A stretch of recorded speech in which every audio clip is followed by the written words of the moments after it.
ओम अखंडमंडलाकारं व्याप्तमेन चराचरं तत्पदं दर्शनमेतत् तस्मै श्रीगुरुवे नमः। ज्ञानमूलं गुरुर्मूर्ति पूजामूलं गुरुपदं मंत्रमूलं गुरुर्वाक्यं मोक्षमूलं गुरुर्भक्।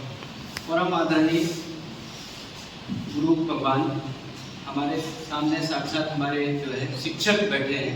ये मेरे जीवन में इससे बड़ी गर्व और आनंद का विषय नहीं हो सकता। आदरणीय हमारे प्रोफेसर के शर्मा जी जो हमारे पर्सन निर्देशक हैं और वो गुरु रूप में हमारे सामने बैठे हैं, तो ये हमें मौका एक मिला गुरु के बारे में बताने का, तो इससे बढ़िया ये विषय और समय नहीं हो सकता।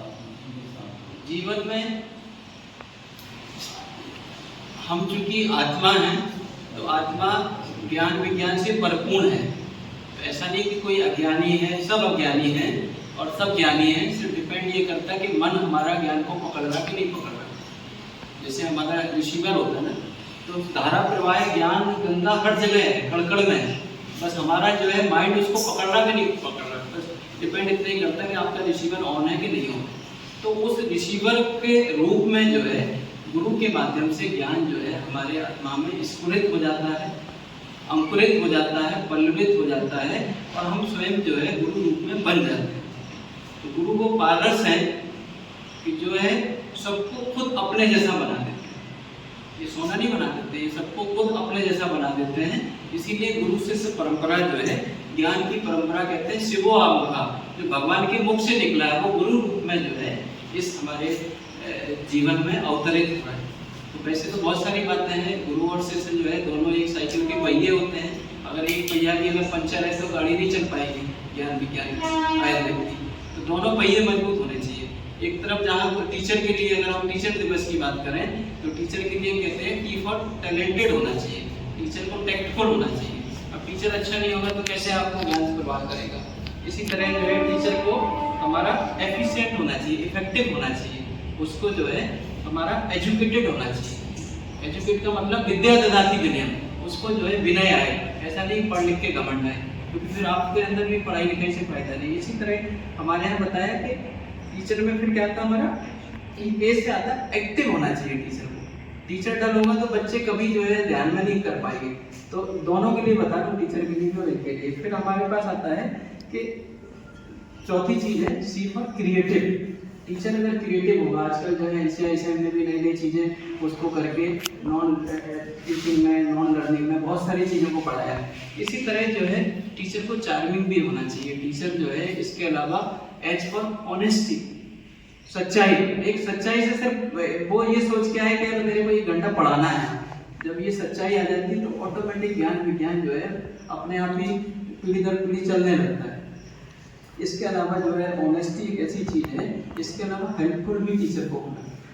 तो ये हमारे सब टीचर इससे भरपूर हैं हमारे कैंपस में। तो one of the best teacher deputed है, ये हम सबके लिए सौभाग्य की बात है। इसी तरह जो है हमारे जो वो है उसको एफिशिएंट होने के साथ साथ टीचर को हमारा इंकरेजिंग भी होना है, बच्चों को मोटिवेट करें। टीचर का मतलब ये नहीं कि जो अच्छा टैलेंटेड बच्चा है अच्छे को तो अच्छा बन ही जाएगा, लेकिन हमारे लिए सबसे जो लास्ट बच्चा है, सबसे जो हमारा जो लोअर लेवल है उसको भी ऊपर के लेवल पे लाना, ये टीचर का जो है बेस्ट आउटकम है। लेकिन जहाँ तक इसकी बच्चों की बात करें कि जो है टीचर को रेस्पॉन्सिबिलिटी होना है, रिलायबल भी होना है, लेकिन स्टूडेंट का भी पहिया जो है ना वो मजबूत होना चाहिए। तो एज फॉर जो कहा गया स्टूडेंट से क्या है स्मार्ट होना चाहिए। स्मार्ट का मतलब पहले जो है कोई अच्छे कपड़े नहीं पहने हैं। डॉक्टर का जो डेकोरम होता है, duty devotion and discipline are the key for anyone, चाहे गुरु हो चाहे शिष्य हो। लेकिन इसके अलावा टीचर स्टूडेंट को स्मार्ट भी होना, स्मार्ट लर्निंग भी करनी है, स्मार्ट तरीके से उसको सीखना भी है। फिर क्या आता है स्टूडेंट में टी। टी तो टैलेंट तो देखो हर जगह चाहिए, आप टैलेंट से ही आए हो, आप जो है नीट से आए तो ऐसा नहीं टैलेंट नहीं, लेकिन जो है आपने उसको टैलेंट को और निखारना है। ठीक, यू फॉर अंडरस्टैंडिंग होनी चाहिए, सब्जेक्ट की समझ। अंडरस्टैंडिंग नहीं है बहुत बड़ी बात नहीं, लेकिन अंडरस्टैंडिंग के लिए लगे रहना चाहिए।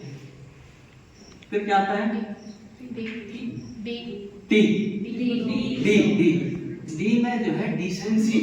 स्टूडेंट के लिए डिसेंसी जो है इतना ज्यादा है, डिसिप्लिन इतना ज्यादा है। अगर हमारे यहाँ गुरु जी का अगर आशीर्वाद रहा तो इसलिए रहा कि हम डिसेंट रहे, डिसिप्लिन रहे, हमेशा सर के लिए समर्पित रहे। तो जीवन में अगर शिष्य जो है अगर इस तरह जो है अपने गुरुओं के प्रति समर्पित रहेगा तो शिष्य, गुरु के पास तो भंडार है, घर में खजाना तभी मिलता है जब पात्र होता है। वो पात्र को विद्या देने के लिए नहीं बोला गया, क्यों?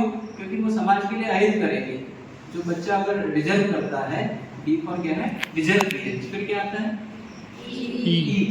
ई से जो है एटिकेट होना चाहिए।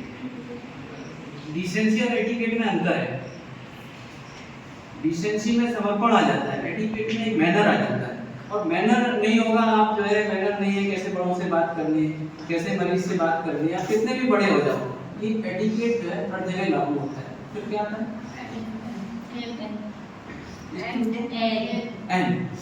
एन से जो है आपने बिल्कुल कहना चाहिए कि नोबेल कॉज। एक हमने वो छाप बनानी के, एक टीचर जो होता है, स्टूडेंट जो है, टीचर हमेशा उसकी नोबेलिटी से चाहता है, जो उसकी ये विशेषता है। तो अपनी एक अलग छवि बनाओ, समाज में एक अपनी अलग छवि बनाओ, जिससे कि जो है हर आदमी पूछे कि आपको किस गुरु ने पढ़ाया। तो मैं जो है गुरु, ये टीचर दिवस है, शिक्षक दिवस है, तो मैं सभी से आह्वान करता हूँ। और महर्षि चरक का जो एक उद्बोधन है, जो विद्यमान स्थान में उन्होंने लिखा कि किसी भी व्यक्ति में 6 बातें होनी चाहिए। उन्होंने लिखा, विद्या वितर्क विज्ञानम स्मृति तत्परता क्रिया षड्गुणम एते न असाध्यम न इति वर्तते। चाहे वो गुरु हो, चाहे वो शिष्य हो, अगर ये विद्या है, वितर्क, विज्ञान, ये तीनों स्टेप हैं। और ये ग्रेजुअली अच्छे गुरु के द्वारा हम विद्या को वितर्क को विज्ञान में कन्वर्ट करते हैं, और विज्ञान को कर्म क्या है, या भी क्रिया में भी जायते शरीर धातु समा सा चिकित्सा अवतारणाम कर्म तत् विज्ञान बता। तो ये कर्म जो है हमें हमारे जो है ज्ञान संवर्धन से मिलता है, विज्ञान से मिलता है, गुरुओं की कृपा से मिलता है। तो कभी अगर मौका लगे तो गुरु को जो है इंसान समझने की गलती मत कर देना, और अगर आप भगवान समझोगे तो भगवान से ज्यादा मिलेगा। ऐसा मैंने जीवन में पाया है, देखा है और ऐसा महसूस किया है। और यही मैं अपने बच्चों से कहना चाहता हूँ कि गुरु को आप अगर भगवान के रूप में देखेंगे तो कुछ ज्यादा ही मिलेगा। Thank you.